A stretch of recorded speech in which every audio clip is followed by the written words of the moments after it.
ভাবছেন বাড়িতেই ঝুড়ি ভাজা রেডি করবেন, তাও আবার মেশিন ছাড়াই? আজকের রেসিপিটা তাদের জন্য।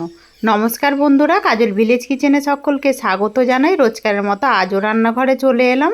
আজকের রেসিপি প্রথম থেকে লাস্ট পর্যন্ত দেখতে থাকুন, আশা করছি ভীষণ ভালো লাগবে। তো চলুন তাহলে শুরু করা যাক। তো দেখতে পাচ্ছ এখানে আমি ঝুড়ি ভাজা করার জন্য এখানে বেশ বড় সাইজের একটা আলু নিয়েছি। আলুটাকে ভালোভাবে সিদ্ধ করে খোসাটাকে আমি ছাড়িয়ে নিয়েছি। এবারে এই আলুটাকে আমি এখানে নিয়েছি ছোট একটা গ্রেটার। এই গ্রেটারের সাহায্যে খুব ভালো করে আলুটাকে এইভাবে গ্রেট করে নেব। আর কত সুন্দরভাবে কিন্তু দেখতেই পাচ্ছ, ভালোভাবে কিন্তু এইভাবে আলুটাকে গ্রেট করে নিতে হবে। তাতে করে কি একেবারে দানা দানা মতো থাকবে না, একদম আলুটা মিহিভাবে কিন্তু গ্রেট হয়ে যাবে। সমস্ত আলুটাকে আমি সুন্দর করে এইভাবে গ্রেট করে নিয়েছি। এবারে এর মধ্যে কিছু উপকরণ দিয়ে দেব। সুন্দর একটা টেস্টের জন্য দেব আমি জিরে গুঁড়ো, মানে বাড়িতে থাকা যে সমস্ত আমরা মশলা তরকারির মধ্যে ব্যবহার করি সেই মশলাগুলোই এর মধ্যে দিয়ে দেব। আর দেব একটু রঙের জন্য হলুদ গুঁড়ো। এবারে দেব এখানে একটু ধনে গুঁড়ো, মানে যতটা দিয়েছি আমি জিরে গুঁড়ো ততটাই ধনে দিয়ে দিলাম। এবারে দেব ঝালের জন্য এখানে বেশ কিছুটা লঙ্কার গুঁড়ো। তো এখানে দেখতে পাচ্ছ লঙ্কার গুঁড়ো দিয়ে দিলাম। সুন্দর যাতে কালার আসে তার জন্য দিচ্ছি কাশ্মীরি লঙ্কার গুঁড়ো। তোমরা চাইলে এটা বাদ দিয়েও কিন্তু করে নিতে পারো। এবারে এর মধ্যে দেবো আমি বেশ কিছুটা লেবুর রস। তোমাদের কাছে যদি আমচুর পাউডার থাকে তাহলে কিন্তু আমচুর পাউডারটাও এর মধ্যে ব্যবহার করতে পারো। একটু টক টক ঝাল ঝাল হলে খেতে ভীষণই ভালো হবে। এবার আমি এই সমস্ত মশলাটাকে খুব ভালো করে আলুর সঙ্গে মিশিয়ে নেব। এবারে হাত দিয়ে একটু ভালোভাবে মেশাতে হবে। উপকরণগুলো দিয়ে আমি আলুর সঙ্গে এইভাবে ভালোভাবে মিশিয়ে নিলাম। আর মেশানোটা দেখতেই পাচ্ছ খুব সুন্দরভাবে কিন্তু মিহিভাবেই মেশানো হয়েছে। এবারে এর মধ্যে যাতে করে খাস্তা মুচমুচে হয় আমি এখানে 4 চামচে 4 চামচ নিয়েছি সাদা তেল। অতি অবশ্যই তেলটা কিন্তু দিতে হবে, না হলে কিন্তু একেবারে মুচমুচে হবে না। এবারে তেলটাকে দিয়েও আমি আলুর সঙ্গে খুব ভালো করে মিশিয়ে নেব। এখানে আমি সাদা তেলটা দিয়েও খুব ভালোভাবে আলুর সঙ্গে মিশিয়ে নিলাম। আর মেশানোর পরে দেখতে পাচ্ছ বেশ কিন্তু সুন্দর দেখাচ্ছে। এবারে এইটাকে বেসন দিয়ে দেব।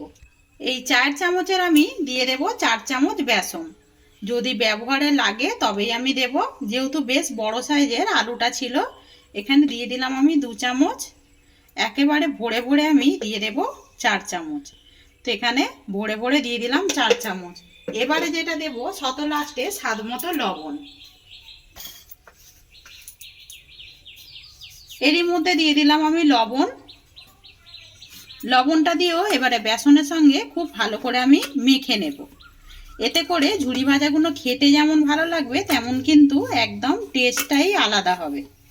তো ওই জন্য একেবারে বেসনটা দেবে না, যদি মনে হয় লাগবে তবেই বেসনটা এর মধ্যে ব্যবহার করবে। এখানে দেখতে পাচ্ছ খুব ভালো করে কিন্তু আমি এটাকে মাখিয়ে নিলাম আলুটা বেসনের সঙ্গে। এইভাবে একটু মাখিয়ে নিলে কিন্তু সুন্দরভাবে মাখানো হয়ে যাবে। এবারে হাতের মধ্যে একটু তেল লাগিয়ে নেব, যেহেতু বেসন রয়েছে আলু রয়েছে লেগে যাবে। তো এখান থেকে ছোট ছোট করে আমি এবারে লেচি কেটে নেব। তো আমি সুন্দর করে লেচি কেটে নিয়েছি, এখান থেকে একটা নিয়ে নেব। এবারে আজকে কোনো রকম ম্যাশিং ছাড়া যেহেতু করব, আমি এই যেটা দিয়ে গেট করেছি ছোট একটা গেটার নিয়েছি। এই গেটারের সাহায্যেই আজকে আমি ঝুড়ি ভাজাগুলো রেডি করব। তার জন্য দেখতে পাচ্ছ সাদা তেল গরম করে নিয়েছি। তেলের মধ্যে এবারে আমি এইভাবে দিয়ে দেব। এইভাবে ঘষলেই কিন্তু অনায়াসে ঝুড়ি ভাজাগুলো নিচে থেকে পড়বে। আর দেখতে পাচ্ছ ঝুড়ি ভাজাগুলো কিন্তু ম্যাশিং ছাড়াই কত সুন্দরভাবে দেখো নিচে থেকে পড়ছে। এইভাবে ঝাড়িয়ে দেব। আর যেহেতু ঝাঁঝরি মানে এটার মধ্যেও আমি তেল ব্রাশ করে দিয়েছিলাম, খুব সহজেই কিন্তু পড়ে যাবে। আর এটা যতবারই করব ততবারই কিন্তু আমি ধুয়ে নেব।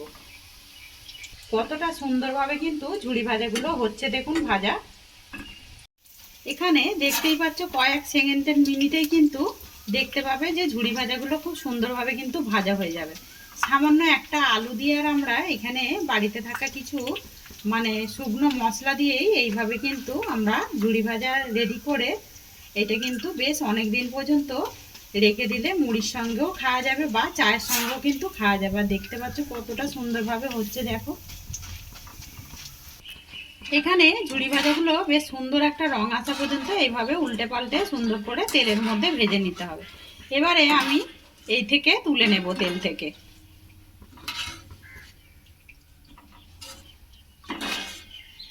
সমস্তগুলোই বেশ তেল থেকে ছেঁকে তুলে নিলাম। একটু তেলটাকে এইভাবে ঝাড়িয়ে নেব। এবারে আমি একটা থালার মধ্যে নিয়ে নেব। আর তোমরা কিন্তু আওয়াজ বুঝতেই পারছো কিরকম মুচমুচে হয়েছে। এখানে আরও আমি একইভাবে সমস্তগুলোকেই ভেজে নেব। সমস্তটাই আমি বেশ সুন্দর করে ভেজে তুলে নিলাম। আর এখানে দেখতেই পাচ্ছে একটা আলু, আর এখানে কিন্তু বেশ আমি আরও বলতে ভুলেই গেছিলাম, আরও 2 চামচ আমি বেসন দিয়ে খুব ভালো করে মেখে নিয়েছিলাম। আমার 2 চামচ আরও লেগেছিল, মোট 6 চামচ আমি এখানে বেসন ব্যবহার করলাম। আমি সমস্ত ঝুড়ি ভাজাটাকেই ভেজে নামিয়ে নিয়েছি। অপর দিকে দেখতে পাচ্ছ হাফ চামচ আমি এখানে নিয়েছি লবণ, আর নিয়েছি বেশ একটু 1 চিমটি মতো লঙ্কার গুঁড়ো। এই দুটোকে একসঙ্গে মিক্স করে নেব। এতে করে কি হবে, ঝুড়ি ভাজার টেস্টটা কিন্তু আরও দ্বিগুণ করে তুলবে। দেখতে পাচ্ছ সুন্দর করে কিন্তু আমি মিশিয়ে নিলাম। এবারে ওপর থেকে এইটা এবারে দিয়ে দেব। এতে যেমন টেস্ট হবে তেমন কিন্তু ঝুড়ি ভাজাগুলো খেতে ভীষণই ভালো লাগবে।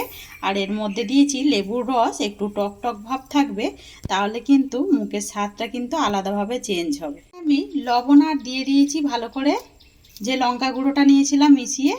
আর এখানে দেখতে পাচ্ছ বেশ অনেকটা কিন্তু ঝুড়ি ভাজা হয়েছে।